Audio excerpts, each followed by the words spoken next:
Hello, everyone, and welcome to Coffee with Carrie. Today, I have with me our clerk, Martin Brook. Welcome, Martin. Good morning, Carrie. And we're here to talk about new precincts. We are. So why? Why are we having these new precincts? What happened?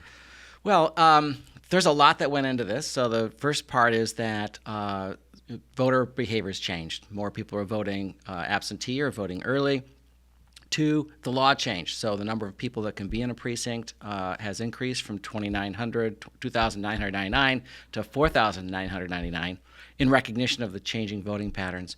And then for efficiency for the running elections and the experience of the voters. All those things played into the why of what we're doing and the goals we're trying to accomplish, and to do it within the districts that exist now. So districts set forth where the elected officials run in, which area of voters. Precincts represent where the voters go vote. Okay. So districts are one thing; those are done typically right after the census, and precincts are done as necessary by the local officials. So how many precincts did we have, and what are we going down to now? We had 18, and we're going to 12.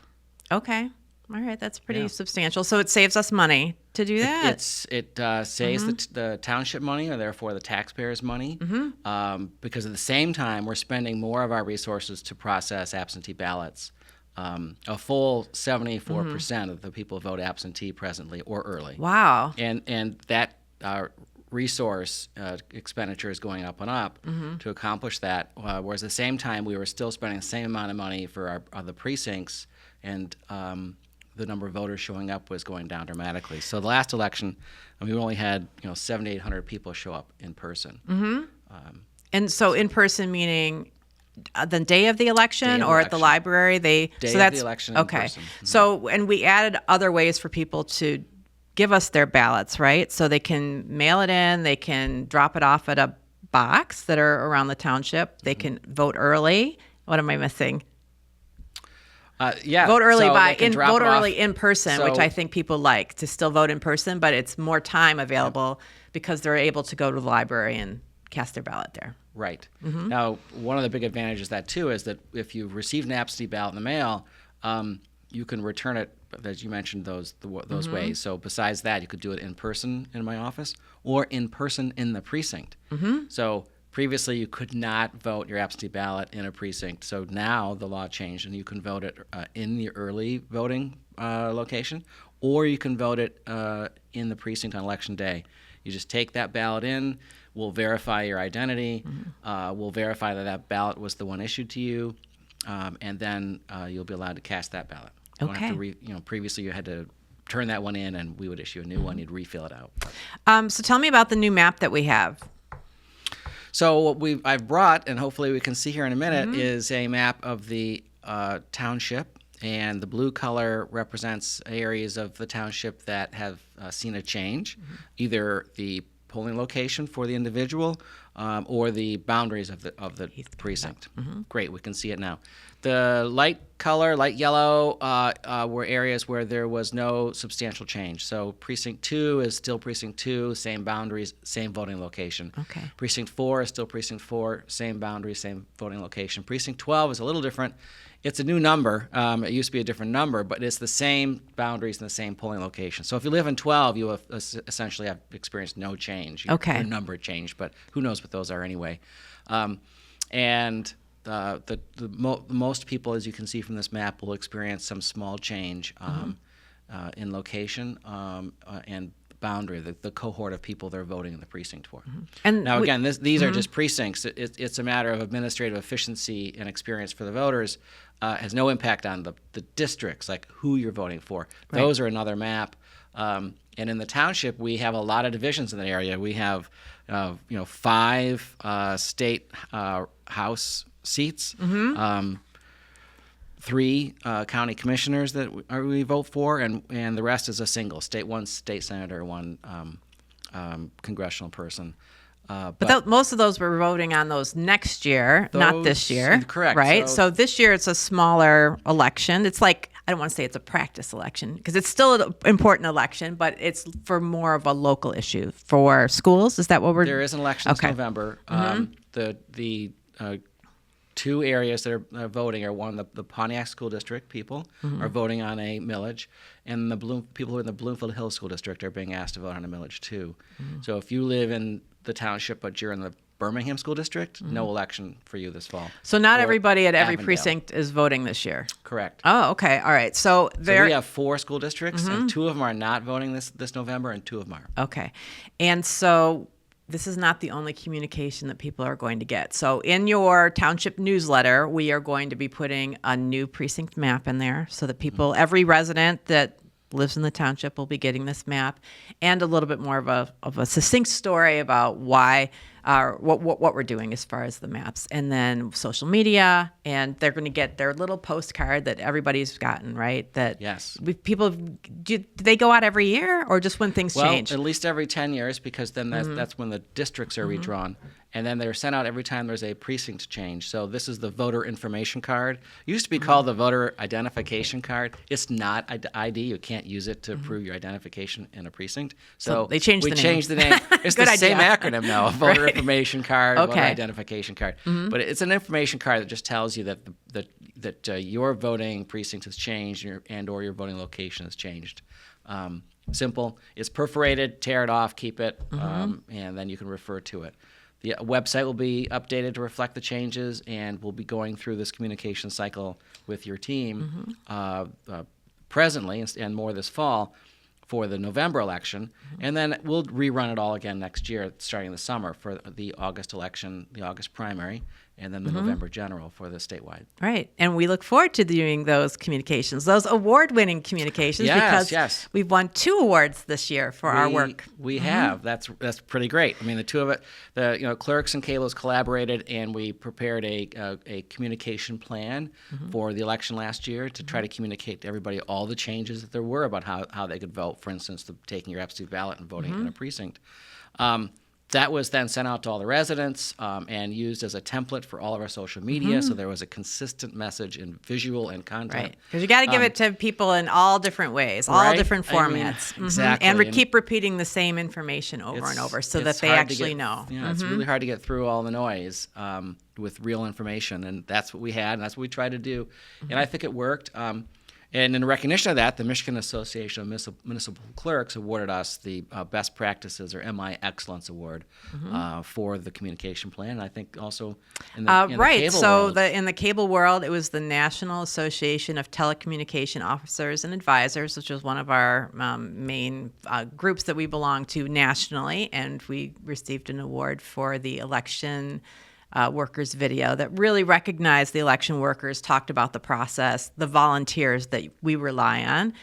Volunteers, and some people get paid, right? They do get paid. Okay. There's Oh, compensation. they do. They're not volunteers. They're not. Okay, sorry. No one's doing it for the money. Let me Right, put it right, that way. right. They're all Especially doing it for those their late hours. Commitment to democracy, their commitment to their neighbors Yes. and their community. And yes, there is some pay. Yeah. But as I said, I've yet to meet someone who does it for the money. Well, we have some high school kids that kind of like to do it for the money, but Well, I But think that that's it. the recognition event that you did afterwards, where it brought everybody together, you could see that people are really forming relationships with their neighbors and their community when they volunteer or when they come and work in that capacity for us. yes, they really do, and we as well with them. So it's great to work with the folks in the community that have supported elections here for forever and ever, and made them effective and efficient and good experience overall. What else do you want to tell us? Well, let me see. I want to talk a little bit about Coordination with our- state and county? Yeah. So Okay. now that we're implementing, we cover the communication part. The implementation of this requires 2 steps, which have happened locally. So the 2 were the Election Commission approves the precinct boundaries, and the Board of Trustees approves the polling locations. So both those had to act. We did it slowly so folks could see this information. So the Election Commission first met in April and discussed the changes. and then met in July and voted on the changes. The Board of Trustees first met at the beginning of June to discuss the changes, and then they met again later to adopt the changes at the end of June. I like that process. It gives just more time for things to percolate. Since that time, we were now starting to communicate it. We're also have implemented it with the state. So saying it doesn't make it happen. We now have to go and identify every address and every location as to what their new precinct location number is and location. That's collaboration process through the state has been completed. So what's called the qualified voter file accurately reflects, which precinct I vote in, which precinct you vote in, and everybody else. And then we collaborate with the county. The county is who prints ballots, so they need to know where everybody is because ballots are precinct specific. And so we worked with them to update their information, and so it's there's lots of behind the scenes action to make it happen election day. It's an ongoing, really. Elections aren't just election day or the day before, day after. It's a ongoing process every day, all year long. So is this unique to Bloomfield Township, or are other communities going through the same kind of redistricting of their precincts?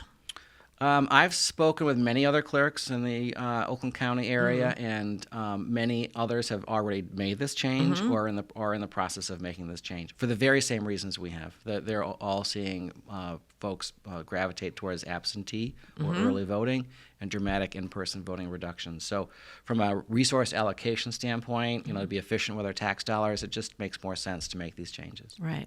Not only here, but throughout Oakland County. And so, do you have any data on who's voting absentee, or is it people at home? Are snowbirds? Do you have any idea who's voting more, or is that not something that is easy to tell? I don't have that data with me, but next time we can collect that data. I don't know. I know which method of voting people choose. I don't know how they vote. Okay. That information is not retained in the system, but we do know whether they voted absentee or they voted early. Yeah. And I can come up with that that data. It's just interesting, and I know that we have a very active population. Like we have good stats as far as our turnout is always very good. So maybe not in a year like this, right? I mean, that'll be a little bit less. It's going to be a lot less in elections like this.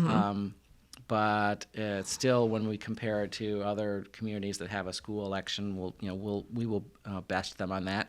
Honestly, though, we're not where I want to be. I mean, I want everybody. I'd want 100% turnout. Let's get out and vote. It's an important central right of us as citizens of this country. But our numbers are good, and don't lead the state, but they're in the top.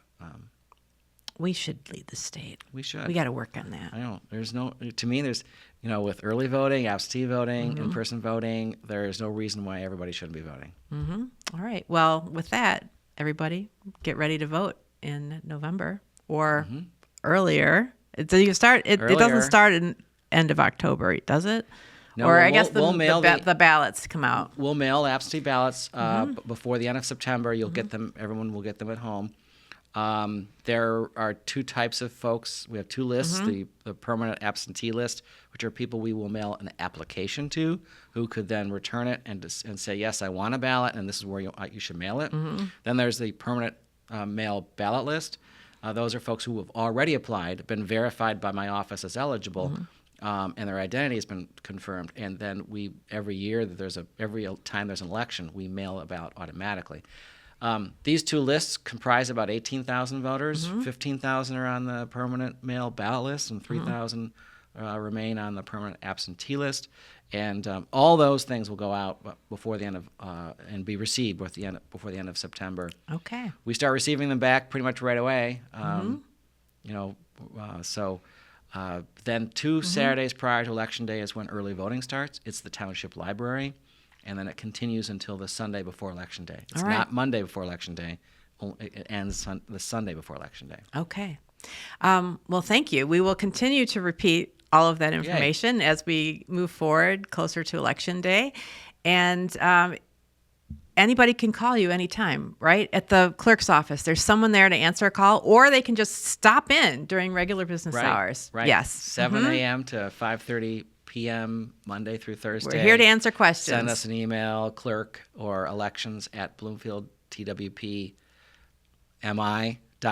Right. Our New email address. New email address, Uh-huh. because we have a .gov New website. instead of .org. And yes, they could give us a phone call too. All right. Well, thanks, Martin. We'll be seeing Thank you, you again Carrie. soon. And happy voting, everyone. Yep.